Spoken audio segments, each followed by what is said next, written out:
المشهد مازال في جامعة الأزهر مشتعل، الحصار مازال من قبل الطلبة للمبنى الإداري والمكتب رئيس جامعة الأزهر دكتور أسامة العبد، ومعنا دكتور مصطفى عرجاوي عميد كلية الدراسات الإسلامية والمستشار القانوني لجامعة الأزهر. مساء الخير دكتور مصطفى. مساء النور يا فندم. إيه الإجراء القانوني اللي من حق جامعة الأزهر تتخذه لحفظ الأمن والممتلكات داخل الجامعة؟ زميلي أولا حضرتك، لأن أنا بكلمك من المكان، اتفضل. من داخل المكان حضرتك. يعني لنا الصورة. اتفضل. يعني صورة لا يمكن أن يتخيلها عقل، فوق الوصف والتصور والخيال. لا يمكن على الإطلاق أن يكون من يقوم بهذا العمل مواطن مصري أيا ما كان.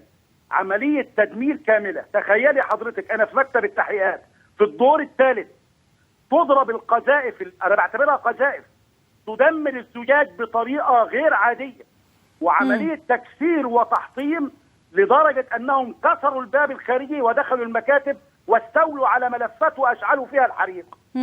رئيس الجامعة حاولنا أن ننزل إليه محاصر في داخل الجامعة حتى هذه اللحظة، ثم يستنجد بالشرطة. حضرتك اسمحي لي، ده في عملية خلل خطير. يستنجد بالشرطة منذ أكثر من 2.5 ساعة ولا أحد يستجيب. هل تأتي الشرطة بعد أن تشتعل الجامعة أو نموت؟ هي الشرطة ما زالت سيدتي أنا حاضر بنفسي. أيوة. أحد الحرس الجامعي اللي هم المدني العادي ضاعت عينه وكسرت رأسه، والآخر فتحت رأسه. هل هذا يعقل؟ هل هذه صورة أحد يتقبلها؟ هو كان معانا عميد والسيد وزير التعليم العالي عندما يقول نعم. الحق في التظاهر مقدس. طب ما الحق في الحياة مقدس. لا، التظاهر السلمي، الحق في التظاهر السلمي، لكن التظاهر العنيف سلمي ثبت. لا، ما يحدث حاليا بعيد عن السلمية طبعا. الأزهر أمس واليوم التظاهر ليس سلمي. ليس سلمي. واليوم حضرتك ليس تظاهرا، بل حرقا وتدميرا وإتلافا وبصورة لا يتخيلها عقل. لا احترام لا لصغير ولا لكبير على الإطلاق. يعني ماذا نفعل؟ نستجير بمن؟ نستنجد بمن؟ الآن رئيس الجامعة محاصر. قوات الشرطة موجودة خارج. لا قادرين ندلهم ولا قادرين نشوفهم. نعم، قوات الشرطة موجودة خارج الجامعة يا فندم، وعلى حسب تصريحات اللواء عبد الفتاح عثمان متحدث الرسمي باسم وزارة الداخلية انه في تباحث في الوقت الحالي حول موقف الشرطة في الساعات القادمة. دي بيسموها الحالة الطارئة حضرتك. احنا في حالة طوارئ. بس هو قانونا في يعني ممنوع تدخل قوات الأمن داخل الحرم الجامعي. انما نقتل في داخل الاماكن اللي احنا موجودين فيها. يعني لا يعقل.